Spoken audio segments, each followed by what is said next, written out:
Donc combien on en a fait au départ? 7 pour la première... Au départ, il y en avait 7, les 7 essentiels.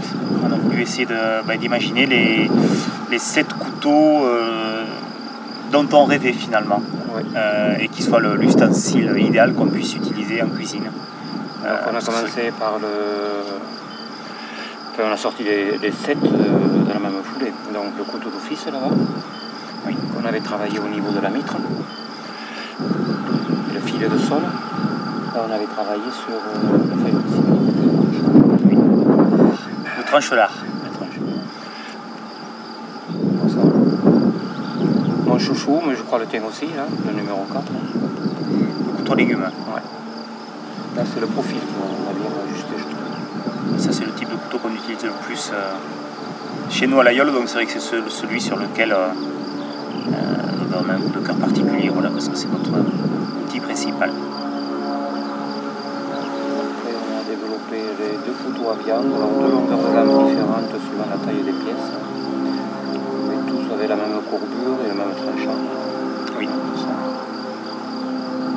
C'est qu'on a pas mal travaillé aussi sur les longueurs de manche, sur les diamètres en fonction des couteaux. On n'a pas voulu faire un couteau qu'on a dupliqué, mais chaque pièce a été pensée finalement indépendamment, tout en gardant une certaine homogénéité dans la gamme. Mais dans sa raison d'être aussi, dans sa fonction.